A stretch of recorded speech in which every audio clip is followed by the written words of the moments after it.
əsaslanan qarşılıqlı ünsiyyət kimlər arasında olur deyirdik? Valideynlərlə müəllimlər arasında olur. Ay sağ olun. Deməli, burada da müəyyən kateqoriyalar var, elə deyilmi? Hörmətə əsaslanan qarşılıqlı ünsiyyətdə. Məsələn, dinləyin və eşidin kateqoriyasına nə aiddir? Dinləyin və eşidin deyəndə söhbət Valideynlə səbirlər yəni, məsələn, deyir ki, bax, tutaq ki, valideyn bizə nəyisə danışır, uşağından danışır. Biz də necə reaksiya verməliyik ona? Ay, sağ ol. Və yaxud da bax, müəyyən deyir ifadelərdən. Ay, sağ olun. Bəli, demək istəyirsiniz. Bəli, belə mi demək istədiniz? Bunu mu demək istəyirdiniz? Bu sözlərdən istifadə etməliyik ki, valideyn bilsin ki, biz həqiqətən də onu dinləyirik. Bəli. Sonra, konfidensiallıq nə idi? Gizli. Yəni, nə mənadaydı? Ay, sağ ol. Yəni, gizli saxlamağı bacarmalıyıq. Olar ki, məsələn, hər hansı bir dərdini desin, bir sözünü desin, biz də gedib onu, bəli, başqalarının yanında danışmamalıyıq, gizli saxlamağı bacarmalıyıq. Elə deyil mi? Danışırıq, yaxşı. Sonra, deməli, açıq sual, bir də qapalı sual. Ümumiyyətcə, necə demişik? Bağçalarda hansı suala yox deyirik? Hansısa qapalı suala yox deyirik. Çünki ay sağ olun, nə valideynlərlə danışanda, nə də uşaqlarla danışanda qapalı suallar yol verilməzdir. Nədir qapalı sual? Necə cavabı var? Qısa cavabı var. Bəli. Aysa, məsələn, bugün hansı məşğələniz hansıydı? Deyil də, bugün məşğələ boyu neynədiniz? Ay sağ olun, bəli. Nə ilə məşğul oldunuz? Gününüz necə keçdi? Bəli. Eyni zamanda valideyn də, müəllimə də valideynə informasiya ötürəndə, tutaq ki, sənin uşağın hesabdan yaxşıdır və yaxud da yaxşı uşaqdır, və yaxud da pis uşaqdır, və yaxud da təcəldir. Yəni, belə sözlərdən istifadə edilməsi məqsədə uyğun deyil. Biraz geniş formada, biraz məsələn ətraflı formada məlumat verməliyik ki, tutaq ki, hansı istiqamətdə zəifdir, hansı istiqamətdə daha güclüdür, bundan istifadə edilməsi məqsədə uyğundur. Bəs verbal və qeyri-verbal ifadələrin hansısa olmaz deyə bir şey varmı? Yoxsa ikisi də vacibdir? İkisi də vacibdir. Çünki verbal nədir? Dilləmdir, söyləməkdir, yaxşıdır. Məsələn, sırf danışıqdır, səliqəlidir, qəşəngdir, afərin, düzdür, bəli. Və yaxud tək qəşəng sözlər yox. Məsələn, zəifdir, oxumur, öyrənmir. Əsas odur ki, səsli şəkildə deyək. Əsas odur deyək. Amma jest, mimikalar qeyri-verbaldır. Məsələn, hirsli dayanmaq, gülümsəmək, elə deyil mi? Bunlar mimikalardır. Yanında birgə hərəkətləri isə o birgə hərəkətlərdir. Onu qarışdırın, yaxşı? Yanında dayanmaq, əlindən tutmaq, başını sığallamaq, əlinizi kürəyinə vurmaq. Bunlar isə birgə hərəkətlərdir. Aydın oldu? Birgə məktəbdə, bağçada isə uşaq yönümlü yanaşma. Uşaqlara uşaq yönümlü yanaşarıqsa, onlarda nə formalaşar? Necə olar ümumiyyətcə olar? Ay sağ olun, söz azadlığı olar, öz fikirlərini söyləyə bilərlər, sərbəst olarlar, ay sağ olun. Eyni zamanda uşaq yönümlü yanaşma hansı didaktik prinsipə aid idi? Uşaq yönümlülük hansı pedaqoji prinsipə aid idi? Diferensiyallaşma və fərdiləşməyə aiddir, bəli. Uğur pedaqogikası hansı yanaşmadaydı? Hansındaydı? Uşaq yönümlü yanaşma. Nə tələb edir bizdən uğur pedaqogikası? Ay sağ olun. Bəs qiymətləndirmə deyirsə, hansı didaktik prinsip olacaq bu? Uşaq yönümlülük. Demək deyirik ki, uğur pedaqogikası uşaq yönümlü yanaşmanın uğurlu strategiyasıdır, pedaqoji strategiyasıdır. Amma hansı didaktik prinsipi formalaşdırır? İnkişaf yönümlüyü. Çünki uğur pedaqogikası bizdən nəyi tələb edir? Daima uşağı qiymətləndirin və dəyərləndirin deyir. Aydın oldu. Sonra uğur pedaqogikası, yəni uşaq yönümlü yanaşmada deməli müəyyən kateqoriyalar var idi. Məsələn, tutaq ki, motivasiyanın gücləndirilməsi. Nə deyə bilərik bunun üçün? Motivasiyanı, sən bacaracaqsan, sən bunu biləcəksən, öhdəsindən gələcəksən, həvəsləndiririk də. Qorxu hissini necə götürmək olar bəs? Sağ ol, narahat olma. Yəni, hamı səhv səhv edir, böyüklər də səhv edir, hər kəsin başına gələ bilər. Bəs fərdi müstəsnalığa necə deyə bilərik? Bu yalnız sən bacaracaqsan, bu yalnız səndə alınar. Təbii ki, bunda necə edəcək? Hər uşağa tək-tək deyirik, bir-birini eşitməyəcəyi bir vəziyyətdə, deyil mi? Hamıya da deyirik, aysa olur, bərabər imkanları qorumaq, avans vermək isə necə idi? Aha, necə deyirəm avans vermək? Aha, səndə alınacaq. Yəni əvvəlcədən mən ona deyirəm ki, bu səndə alınacaq. Yəni belə, bu da avans verməyə aiddir. İnklüziv təhsil nədir? İnklüziv təhsil. Bütün uşaqların birlikdə təhsil alması, təhsilin hamı üçün əlçatan olmasıdır. İnklüziv təhsil hansı səriştədə idi? Hansı səriştədə idi təhsilin hamı üçün əlçatan olması? Demokratiya və insan hüquqlarına hörmət səriştəsindədir ki, təhsil hamı üçün əlçatan olmalıdır. İnklüziv təhsilin komponentlərinə nələr aid idi? Nə yazırıq? Testi yoxlayırıq? Hələ yox, birazdan yaxşı. Aha, nələr aiddir? Əməkdaşlıq. Ay, sağ olun. Aha, pedaqoq və psixoloqların rolu, ay sağ olun.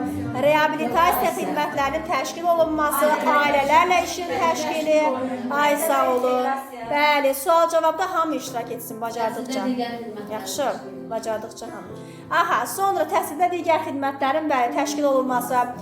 İnklüziv təhsilin uğurlu inteqrasiyası üçün 2 faktor əsas götürülürdü. Stresə qarşı dözümlülük, bir də intellektual sferanın inkişaf etdirilməsi. Nə üçün sırf inklüziv təhsildə deyirik stresə qarşı dözümlülük? Çünki, bəli, bütün uşaqların birlikdə təhsil alması, bəli, yəni stresə qarşı dözümlü olmağın əsasını təşkil edir. Eyni zamanda intellektuallıq nədir? Kognitivdir, düşünmədir, zehindir, onun düzgün şəkildə inkişaf etdirilməsidir. Təhsilin ən ağır forması hansı oldu? Diskriminasiya. Nəyə görə? Bütün uşaqlar təhsildən kənarda qalırlar, bəli. Bəs yaxşı, segregasiya necə idi? Evdə, xüsusi təhsil müəssisələrində təhsil alırlar. Segregasiya necə idi? Ayrı-ayrı otaqlar. Eyni bağça, ayrı-ayrı qruplar, ayrı-ayrı proqramlar. Evdə segregasiyadır. İnteqrasiya isə inteqrasiyadır, hə düzdür. İnteqrasiyada ayrı-ayrı qruplardır, amma eyni bağçadır. Proqram necədir inteqrasiyada? Proqram da fərqlidir, Ayşə, müxtəlifdir, bəli. İnklüziya isə bütün uşaqların birlikdə təhsil almasıdır, bəli, bütün uşaqların birlikdə. Nə oldu inklüziv təhsil, İradə müəlliməm? Bütün uşaqların birlikdə ay sağ olun, bəli. Ay sağ olun. Bəs yaxşı, inklüziv təhsil hansı prinsiplər üzərində qurulur deyəndə nə deyirdik? Bacarığının asılıdır. Gəlin bunun açılışını verək. Uşağın dəyəri onun bacarığından asılı deyil. Bəli, yəni onun səviyyəsinə deyir ki, ümumiyyətlə uşaqları qiymətləndirəndə, uşaqlara qiymət verəndə belə deyək, onun şəxsiyyətinə görə yox, bacarığına görə qiymətləndiririk. İnklüziv təhsil isə bizdən də elə bunu tələb edir ki, yəni uşağın deyir, tutaq ki, bacarığı, ay sağ ol, potensialına uyğun şəkildə. Amma inklüziv təhsildə biraz fərqlidir. Çünki inklüziv təhsildə hər bir uşaq hiss edir, düşünür, hər bir uşağın yanında olmalıyıq, söz demək haqqı var. Yəni, nə mənada fərqlidir? Fərqlilik deyəndə təbii ki, başqa uşaqlardan fərqlənir mənasında yox. Sadəcə yanaşma baxımından ki, uşaq bütün uşaqlar kimidir. Yəni, ona görə yanaşmanı düzgün şəkildə həyata keçirməlidir. Bəli, düşünmə tərzləri, yəni hərə bir cür düşünür, hər uşaq bir cürdür, amma yanaşma tərzimiz necə olmalıdır? Hamıya eyni, bərabər imkanları yaratmağı bacarmalıyıq. Etik davranış qaydaları nə zaman qəbul olunur? 2014-cü il 16 may tarixində, inklüziv təhsil. Aha, bəs yaxşı, deməli, hansı etik davranış qaydasıdır ki, müəllim adının nüfuzunu uca tutmağa borcludur? Olmadı. Nə? İctimai etimad, bəli. Hansıdır ki, bayaq dediyimiz bərabər imkanların qorunması, hansı etik tərəfsizlikdir? Hansıdır ki, Azərbaycan, Fatma müəllimə, Azərbaycan Respublikasının qanunlarına, eləcə də digər millətlərin qanunlarına hörmətlə yanaşmağı bacarmalıdır. Qanunçuluqdur, bəli, qanunun aliliyidir. Yaxşı, hansıdır ki, burada deyirəm ki, məsələn, uşağa nəyisə öyrətmək lazımdır və yaxud da harasa aparmaq lazımdır, amma müəllimə deyir ki, ehtiyac yoxdur, vicdanlı davranır, deyil mi? Vicdanlıqdır. Bəs gəlib boş-boşuna vaxtını keçirib getmir, məşğələlərini keçir. Bu necə müəllimdir? Peşəkar müəllimdir, məsuliyyətli müəllimdir. Aha. Elə yox. Bax, məsələn, tutaq ki, təhsil bizə deyir ki, tutaq belə deyək və yaxud da bağçanın məsələn, ekskursiya təşkil olunmalıdır. Ekskursiya təşkil olmalıdır, amma müəllimə aparmır. Deyək ki, nə öyrənirlər ki, ekskursiyada? Yəni, vicdanlı davranmır da. Öz bildiyini, vicdanlı davranmır. Əslində, o aparıb uşağa nəyisə öyrədə bilər də, gününü daha maraqlı keçirə bilər. Amma bunu etmir. Aydın oldu, laqeyddir, bəli. Sonra, hansı etik davranış qaydasıdır ki, təhsil haqqında mülahizələrdən, çıxışlardan uzaq qalmaq lazımdır. Loyallıq. Harada informasiya, harada məlumat, bəli, harada mülahizələr, çıxışlar varsa təhsil haqqında, bu nədir? Loyallıqdır. Loyallığı qorumağı bacarmalıdır. İnkişaf etdirici təhsil mühitinin hansı funksiyasıdır ki, mövzular sadədən mürəkkəbə doğru gedir? Aha, inkişaf funksiyasıdır. Hansı funksiyasıdır ki, azad sahə təklik güşəsi var? Psixoloji sağlamlığın qorunması funksiyasıdır, bəli. Hansı funksiyadır ki, biz burada deyirik ki, deməli, bircə dəqiqə, təşkilatçılığı bacarmaq, məsələn, orada o təşkilati funksiyada mobil və dinamik də açarsınız, bir də nə var burada? Yaxın inkişaf zonasında. Bəs aktual inkişaf zonası inkişaf funksiyasına əla. Bəs müxtəlif fəaliyyət növlərində uşaqlara lazım olan materialların fəallığın stimullaşdırılması funksiyasıdır, bəli.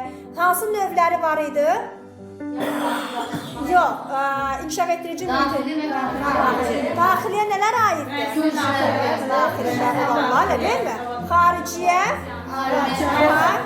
Daxildə mümkün olmayanların hamısı xarici inkişaf etdirici mühitə aiddir. İnkişaf etdirici mühitin komponentləri 3 komponenti var idi. Zaman, ay sağ ol. Əşyaların dizayn olunması, yerləşdirilməsi, fiziki. Zaman necə idi? Ay sağ ol. Uşağın bağçaya adaptasiya olması, məşğələyə adaptasiya olması bunlardır. Aha, sonra. Bəs yaxşı, deməli, necə dəqiqə. Sonra, öyrədici təlim mühitinin komponentləri hansılar olur? Əşyəvi, informasiya, bir də sosial. Nə idi əşyəvi? Müəssisə, bütün əşyalar. Ay sağ olun. İnformasiya nə idi? Ay sağ olun, bəli, aha. Bəs yaxşı, sosial necə idi? Ay sağ olun, əməkdaşlığıdır, bəli. Sonra, deməli, hansı mühitdir ki, yetərincə çeviklik var? Çətinlikdən dəstəkləyici təlim mühiti. Hansı mühitdir ki, orada əməkdaşlıq var, digərləri ilə ünsiyyət qurmağı bacarmaq var, digərləri ilə əməkdaşlıqdır, digər insanlarla kollektiv, o da dəstəkləyici, bəli. O da dəstəkləyici təlim mühit idi, bəli. Ekskursiyanın hansı mərhələsi nəticə yönümlü müəllimi xatırladır? Hazırlıq mərhələsi, bəli. Çünki necə olmalıdır? Əvvəlcədən olmalıdır, planlı, proqramlı, bəli. Müşahidə hansı mərhələdədir? Gedişində, bəli, əsas yeri müşahidələr tutur. Sonra qiymətləndirməyə əsasən müşahidənin növləri hansıları idi? Dövrü müşahidə, gündəlik müşahidə. Dövrü müşahidə necə idi? Ay sağ ol, amma gündəlik müşahidədə heç bir qayda qanun yoxdur deyirik, bəli. Portfolio sözünün mənası nə oldu? Ay sağ olun, mühüm sənədlər üçün qovluq deməkdir. Portfolionun tərkibində nələr var idi? Aha, ay sağ ol, bəli. Uşağın əl işləri, valideynlərin haqqında məlumatlar, uşaq haqqında məlumatlar, bunların hamısı bəli, portfolionun tərkibindədir. Sonra planlaşdırma neçə növə ayrılırdı? Üçüncüsü azıdır. Aha, illik, bir də həftəlik. İllik necə idi? Eyni zamanda perspektiv. Həftəlik isə caridir. Məqsəd hansındadır? Ay sağ ol. İş forması, iş üsulu. Ay sağ olun. Resurslar hər ikisində, bəli. Standartların reallaşması məqsədi daşıyır. Hansı planlaşdırmadır? Standartlar deyiriksə, illik planlaşdırmadır. Alt standartlar deyiriksə, cari. Eyni zamanda əsas standartlar deyiriksə, illikdir. Standart sözünün qarşısında nə əsas, nə alt standart sözü yoxdursa, o deməli əsas standartdır. Standartların reallaşması məqsədi daşıyırsa, illik planlaşdırmadır. Mövzuların ardıcılığı qurularkən nəyə diqqət edirik? Daxilində inteqrasiya, arasında inteqrasiya, ardıcılığın qurulması, məntiqi, psixoloji, ardıcıllıqların qurulması, bəli. Sonra məşğələnin mərhələləri hansılardır? Birinci standart. Aktuallaşdırma və motivasiya, dərk etmə və tətbiq etmə, sağ ol. Oyun var, mütləq şəkildə oyun var. Hansı mərhələsidir o? Tətbiq etmə. Çünki tapşırıq veririk istər-istəməz, oyun vasitəsilə o tapşırığı uşaqdan qaytarırıq. Ondan sonra motivasiya daha maraqlıdır, yoxsa aktuallaşdırma? Motivasiya daha maraqlıdır. Niyə? Çünki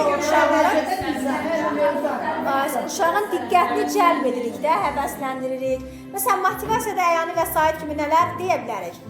Video çaxlar, illüstrasiya, demonstrasiya, bəli, əyani vəsaitlər, resurslar, texniki bazalar, hamısını bəli, səhnəciklər motivasiya kimi göstərə bilərik. Ay sağ olun. Sonra səhnəcik uşaq özü həyata keçirirsə hansı mərhələdir?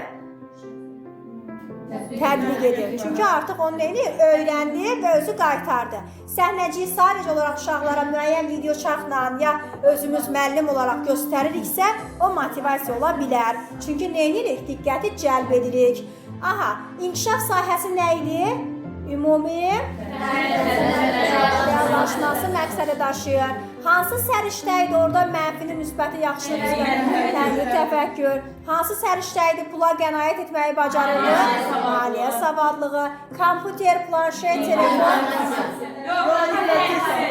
rəqəmsal savadlıq. Amma doğru məlumatı alıb ötürə bilirsə, bu artıq informasiya savadlığıdır. Sonra inklüzivlik, bayaq danışdıq, diferensial yanaşma uşaqlara yanaşmadır. Bəli. Hansı pedaqoji prinsipdir ki, öyrənməni stimullaşdırır? Əyanilik. Hansı didaktik prinsipdir? İntegrativlik. Hansı pedaqoji prinsipdir ki, tərbiyəçi, müəllim, uşaq, valideyn münasibətləridir? Əməkdaşlıq. Hansı pedaqoji prinsipdir ki, uşaq yönümlüyə əsaslanır? Diferensiyalaşma və fərqləşmə. Uşaq şəxsiyyətinin formalaşması hardaydı? Vəzifədə. Sosiallaşma tələbatının artırılması hardaydı? Hər yerə gedə bilərəm. Allah, təşəkkürlər.